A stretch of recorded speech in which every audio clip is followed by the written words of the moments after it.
Bismillahirrahmanirrahim. Assalamualaikum warahmatullahi wabarakatuh.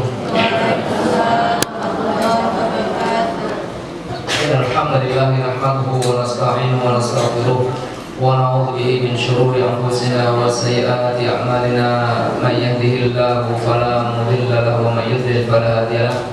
Asyhadu an la ilaha illallah wahdahu la syarika lahu wa asyhadu anna Muhammadan 'abduhu wa rasuluh alladzi la nabiyya wa rasulahu ba'dahu. Yaqulu Allah tabaraka ta'ala ya ayyuhalladzina amanu taqullaha haqqa tuqatih wa la tamutunna illa wa antum muslimun. Ya ayyuhan nasu taqu rabbakum alladzi khalaqakum min nafsin wahidah wa khalaqa minha zawjaha wa batha minhuma rijalan katsiran wa nisaa'a wattaqullaha alladzi tasaaluna bihi wal arham innallaha kana 'alaykum raqiba. Ya ayyuhalladzina amanu taqullaha wa qulu qawlan sadida yuslih lakum a'malakum wa yaghfir lakum dhunubakum wa may yuti'illah wa rasulahu faqad faza fawzan 'azima. Wa qala Rasulullah sallallahu alaihi wasallam fa inna asdaqal hadithi kitabullah wa khairal hadi hadi Muhammad sallallahu alaihi wasallam wa syarrul umuri muhdatsatuha wa kullu muhdatsatin bid'ah wa kullu bid'atin dhalalah. Allahumma shalli wa sallim wa barik ala Muhammadin wa ala alihi wa ashabihi ajmain. Jamaah muslimin rahimanallah wa yakum. Alhamdulillahirabbil alamin. Kita bersyukur kepada Allah Subhanahu wa taala, semoga kita pagi hari ini mendapatkan kabar yang baik, semua dalam keadaan baik, sehat badan, bisa beraktivitas secara normal, sehat rohani, kemudian juga sehat akidahnya. Nah, ini yang sangat penting, itu sehat akidah ya. Jemaah sekalian dari Allah Subhanahu wa taala, waktu yang lalu kita sudah membahas tentang perjanjian Hudaybiyah. Kemudian pasca Hudaybiyah Rasulullah sallallahu alaihi wasallam telah banyak berkirim surat kepada pembesar-pembesar seantero Jazirah Arab dan sekitarnya, sampai ke Mesir, ke Romawi dan seterusnya, ke Persia dan seterusnya. Nah, sekarang kita akan berbicara tentang Khaybar.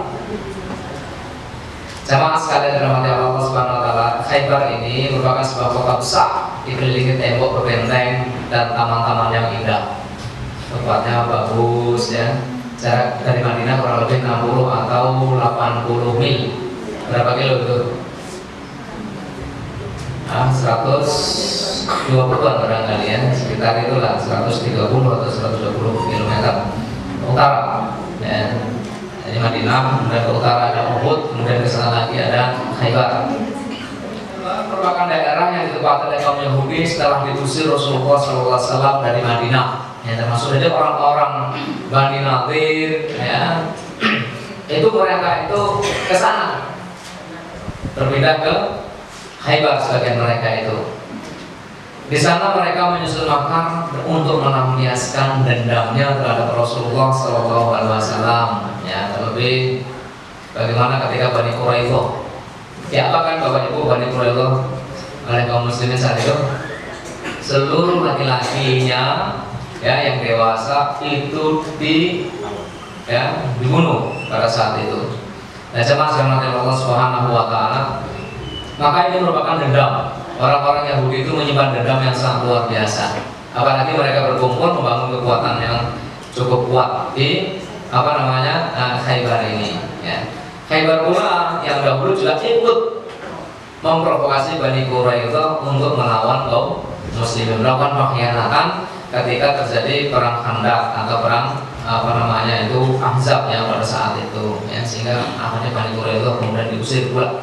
Itu tadi yang laki-lakinya kemudian dibunuh oleh umat Islam. Yang selanjutnya adalah keberadaan Yahudi yang selalu membuat persekongkolan dengan orang-orang munafik, Badui, Ghatafan, dan itu membuat sehingga keadaan seperti ini jemaah sekalian membuat orang Islam ini kurang nyaman. Ini kalau Khaybar ini belum ditaklukkan, mereka masih bersekongkol dengan orang-orang munafik, sementara orang-orang munafik ada di tengah-tengah Rasulullah SAW, di tengah-tengah kaum muslimin ini akan membuat makar dan seterusnya.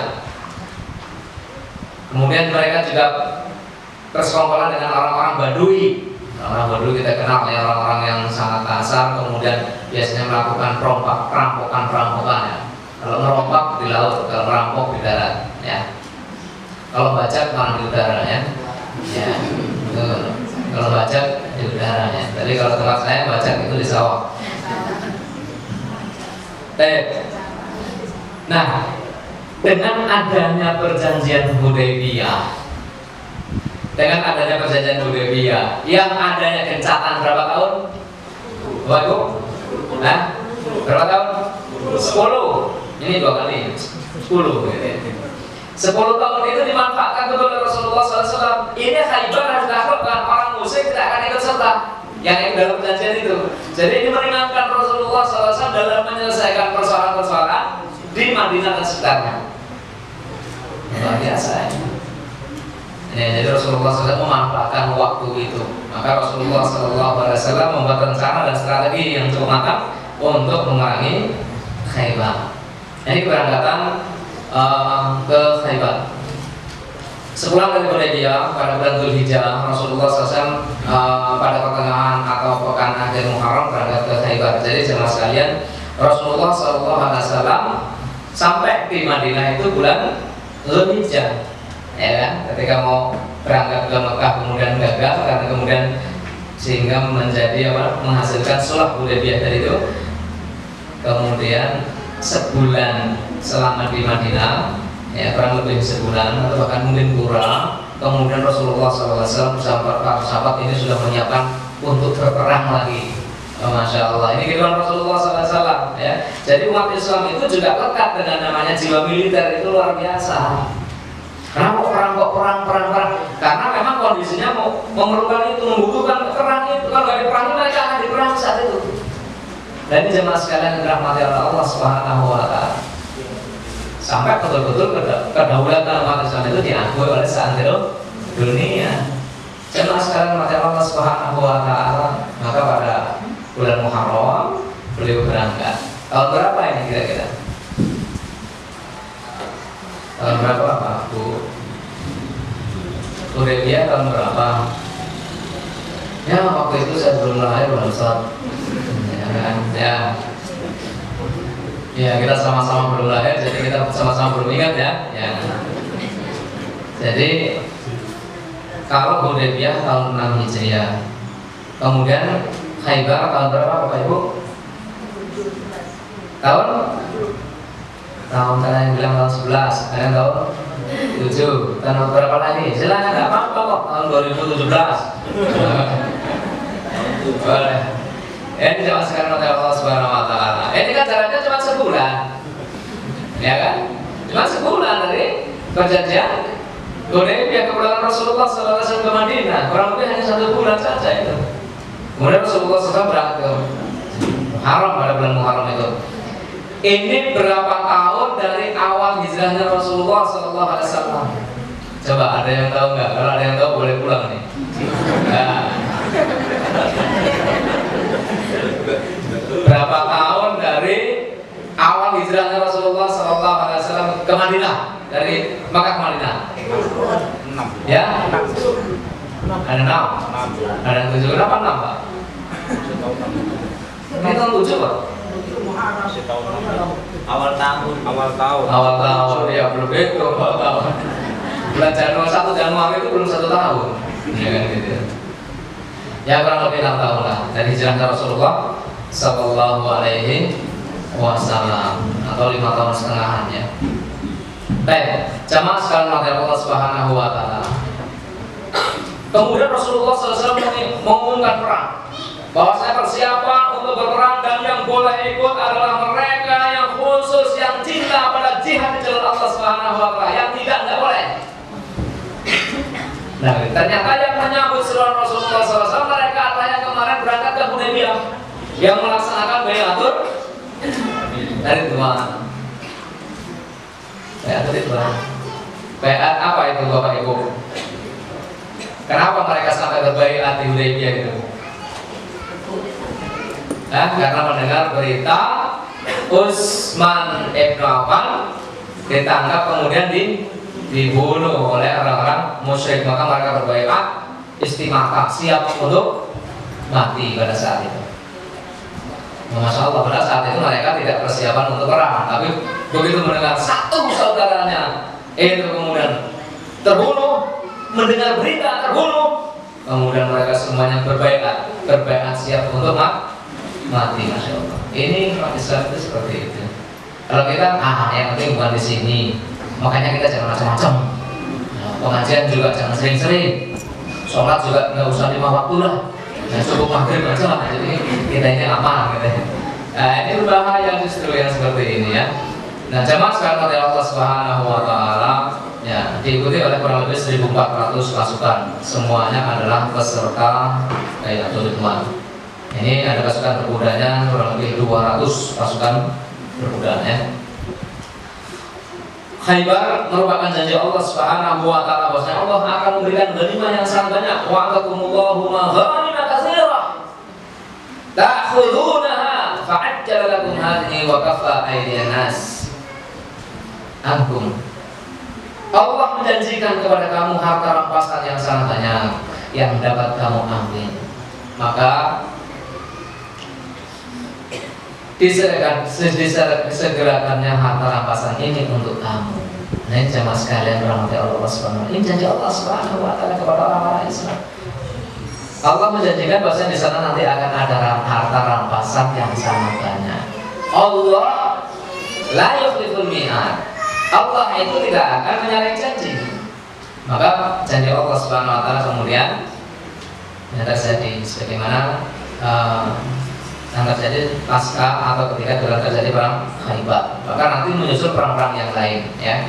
Kemudian Madinah diserahkan kepada Siska bin Al-Fatah ya.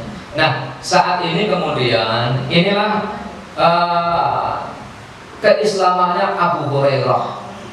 Keislamannya Abu Hurairah. Kenal semua Bapak Ibu Abu Hurairah? Kenal ya? Siapa itu? Perawi hadis ya, perawi hadis. Berapa hadis yang diriwayatkan oleh Abu Hurairah? Kurang lebih 7.000-an. Ya, sabar, ada kalimat kurang lebih mesti benar. Iyalah, kalau nggak pas ya kurang atau lebih ya. Ya. Jadi para ulama menyebutkan bahwasanya hadis yang diriwayatkan oleh Abu Hurairah itu adalah 5.374 hadis. 5.374 hadis. Oh, hadis bisa jadi jutaan. Nah, gimana itu? Padahal dia hanya meriwayatkan 5.000, nanti Ibnu Umar hanya 2.000 sekian dan begitu seterusnya. Kok bisa jadi jutaan hadis? Imam Ahmad saja menghafal 1 juta hadis. Hadis Bukhari Muslim ya, Imam Muslim meriwayatkan sekitar 12.000. Imam Bukhari sekitar 7.000 hadis. Kok bisa segitu banyak selisihnya? Nah, gitu. Sama sekali maklum, ya kan? Satu orang berbicara yang mendengarkan banyak orang, kemudian orang itu meriwayatkan semua hadis punya murid-murid. Kan wajar kemudian banyak sekali periwayatan hadis itu. Yang ngomong tetap satu. Misalkan di sini saya berbicara, antum semuanya mendengarkan, kemudian antum bercerita kepada orang lain. Ujung-ujungnya sumbernya cuma saya satu aja. Padahal itu hadisnya sudah banyak sekali. Kalau sekarang yang hadir 100 orang, ya 100 hadis sudah itu. Padahal saya baru meriwayatkan 1 hadis. Jemaah sekalian oleh Allah Subhanahu wa taala. Abdurrahman Abu Hurairah. Nama aslinya siapa? Katanya kenal. Nama aslinya itu Abdul Syamsi ya, bin Sakhr. Bukan soccer ya. Kalau soccer itu pemain bola, itu sorry soccer. Ya, Abdul Syamsi bin Sakhr. Kemudian dia masuk Islam pada tahun ini, kemudian namanya diganti oleh Rasulullah SAW dengan Abdurrahman, sehingga dikenal dengan Abdurrahman bin Sakhr. Lah kenapa kemudian ada sebutan Abu Hurairah? Hurairah itu kucing, bapaknya kucing. Apa dia yang kemudian paling bertanggung jawab terhadap kucing-kucing itu? Karena ya ada beberapa pendapat. Yang pertama adalah Rasulullah SAW itu selalu diindili. Diindili itu apa itu? Gak diikuti ya, diguntuti oleh Abu Hurairah, sehingga Abu Hurairah itu seolah-olah seperti kucing dari Rasulullah SAW. Mana Rasulullah pergi selalu ikut. Ya, berpisahnya Rasulullah dengan Abu Hurairah saat itu saja sudah. Selain itu Abu Hurairah terus apa yang diucapkan Rasulullah didengar, apa yang dilakukan Rasulullah dilihat. Sehingga maka dia termasuk ulama yang banyak sekali meriwayatkan hadis, walaupun masuk Islamnya termasuk belakangan ya. Baik, kemudian oleh Sibak bin Al-Fatah ini Abu Hurairah diberikan bekal untuk menyusul ke Khaybar. Ya, jadi Abu Hurairah ini Islamnya di Khaybar, ya, kemudian ikut serta dalam peristiwa Khaybar itu. Dan setelah itu, setelah berbaiat ke Rasulullah SAW dalam persahabatan, Abu Hurairah nggak pernah lepas dari Rasulullah SAW kecuali saat tidur saja. Ya, ini sama sekarang maka Allah Subhanahu Wa Taala. Saat itu selisih umur Rasulullah SAW dengan Abu Hurairah sekitar 30 tahun. Siapa yang lebih tua? Rasulullah, kan gitu ya. Masa Abu Hurairah lebih tua 30 tahun, ya sudah berapa umurnya ya? Jadi Abu Hurairah itu lebih muda 30 tahunan. Jamaah sekarang maka Allah Subhanahu Wa Taala. Rasulullah sudah berangkat ke Khaybar. Namun orang-orang munafik ini ngirim WA, apa itu telegram, ya, kepada orang-orang Yahudi Khaybar. Cuma WA saat itu masih manual, masih ditulis di atas kertas, kemudian pakai kurir. Itu WA zaman waktu itu ya, SMS lah gitu ya. Nah, apa isinya? Muhammad telah bergerak menuju ke arah kalian, yakni ke Khaybar.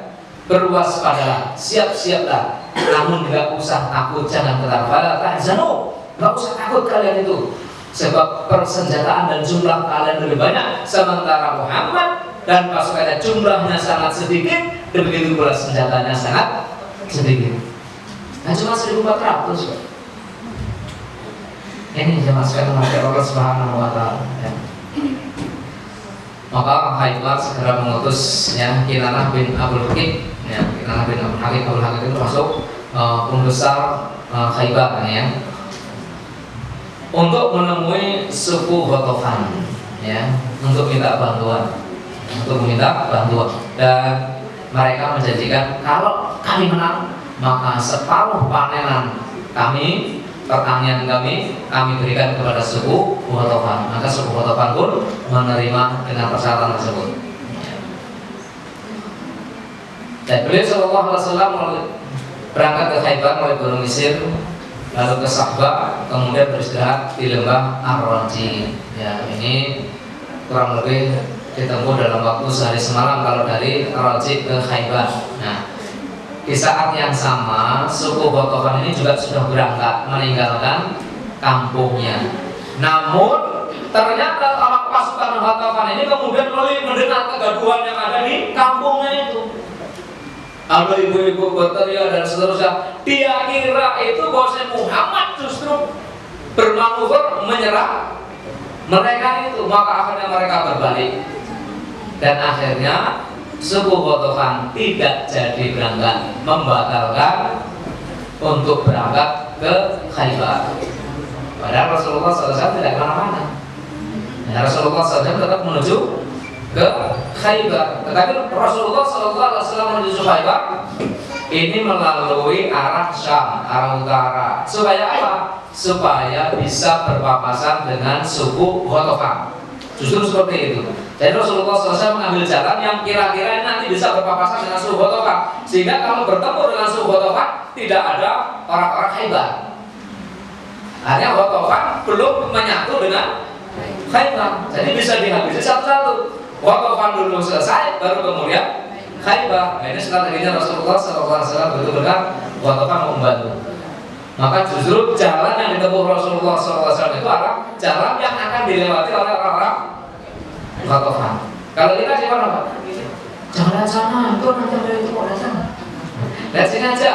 Lihat sini aja, nanti mereka itu sudah menyatu malah menjadi kekuatan yang sangat besar.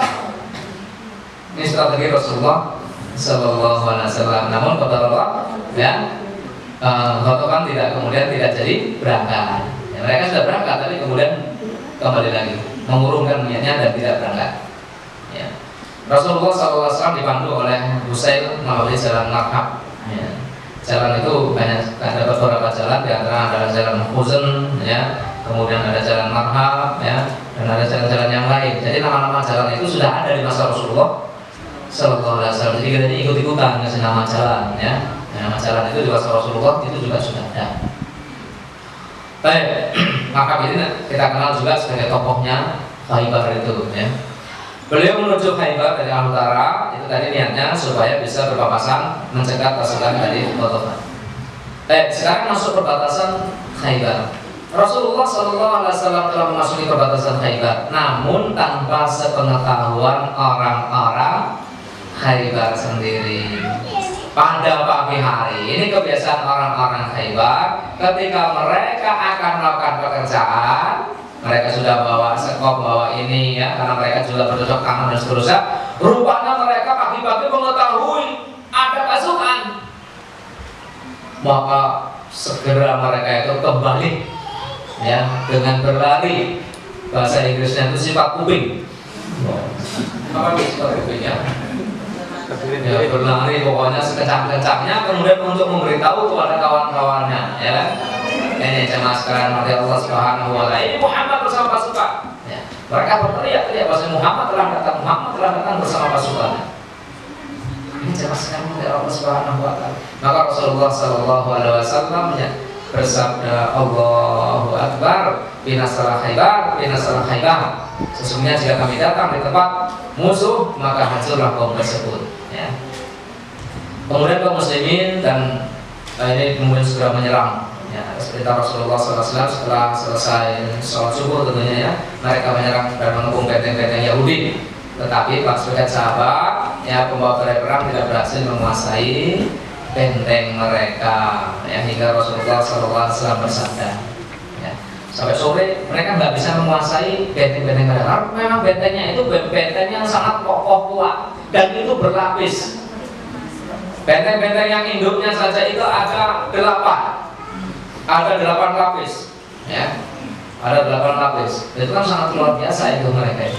Perkampungan kemudian dilapisi dengan 8 benteng. Kalau kita nggak punya benteng ya, cuman gapura aja, selamat datang gitu aja. Kalau beruntung kan buat benteng Pak, seperti tembok di Cina itu kan benteng itu. Untuk apa? Mengantisipasi serangan dari luar seperti itu. Kalau kita kan cuma tembok selamat datang, bila perlu cuma tubuh aja juga berdiri. Nah, rahimahullah pada malam harinya Rasulullah SAW bersabda, besok akan aku serahkan bendera perang kepada seorang yang Allah dan Rasulnya mencintainya dan dia pun mencintai Allah dan Rasulnya. Masya Allah, ini berita gembira nih. Allah akan memenangkan kaum muslimin melalui tangannya. Bendera perang, ya, bukan bendera-bendera yang lain, bukan bendera yang kemudian akan mendatangkan uang, bukan. Tetapi ini bendera yang akan mengantarkan nyawa ya. Maka para sahabat radhiyallahu ta'ala anhum mendengar berita tersebut, besok pagi-pagi mereka sudah berdesak-desak.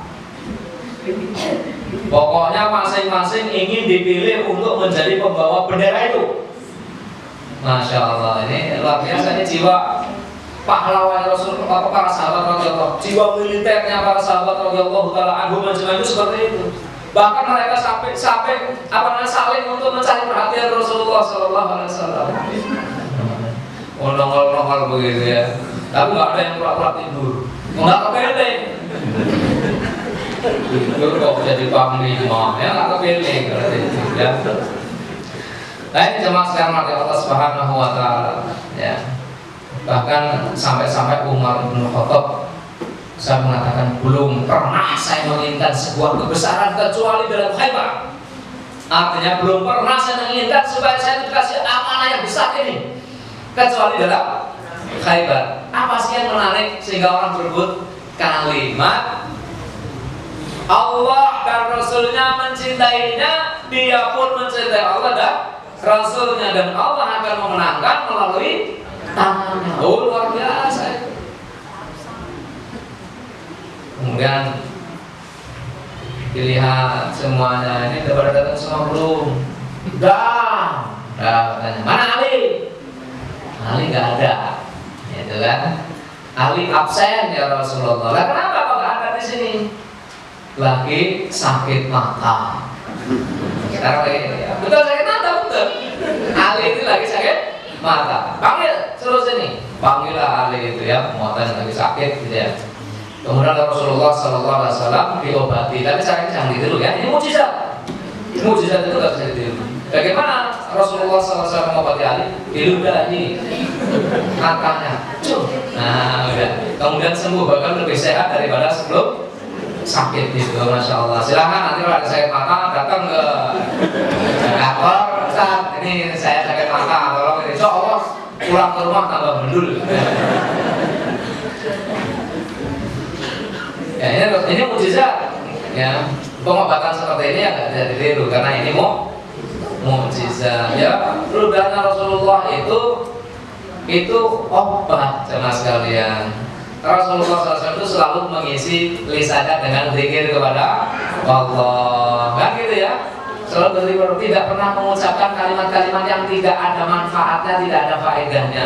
Andaikan Rasulullah SAW bergurau-guraunya itu pun betul, nggak bohongan. Pernah suatu ketika dengan nenek-nenek ya, ketika Rasulullah mengatakan nenek-nenek nggak bakal masuk surga, kan gitu ya. Nangis sudah jadinya nenek itu ya. Lalu beritakan bahasanya di surga itu, nanti semua orang itu akan dikembalikan muda. Oh, kemudian nenek-nenek tertawa. Oh iya, senang. Justru ada nenek-nenek, kasihan dong yang dapat bidadari ini. Udah masuk surga, udah nenek lagi. Kasihan, masa masuk surga suruh ngerawat nenek-nenek. Nah, kan kasihan suaminya nanti. Ya, maka tidak ada. Aku dibikin muda ya. Ini zaman sekarang mati Allah Subhanahu Wa Taala. Suatu ketika juga Rasulullah SAW bergurau, anak onta jangan dinaikin, gitu kan? Ya Rasulullah ini kan induk, bukan anak. Loh, bukankah itu juga punya induk? Dulunya kan anak juga. Ya. Induk onta itu juga anak onta, memang anak siapa itu? Anak kerbau, ya kerbau betul karena ini onta ya tetap anak onta. Itu gurunya Rasulullah. Jadi guru itu nggak bohong. Kalau kita kan banyak bohongnya gitu ya. Yang penting bohongnya asik gitu ya. Ini Rasulullah SAW. Sahabat itu juga nggak terlalu streng, nggak. Ya, karena suatu ketika Rasulullah SAW juga sedang bersama para sahabat, termasuk Ali dan seterusnya. Nah, ada makan kacang atau apa waktu itu. Kemudian oleh Ali itu ditumpuk ini. Akal juga ini menantunya.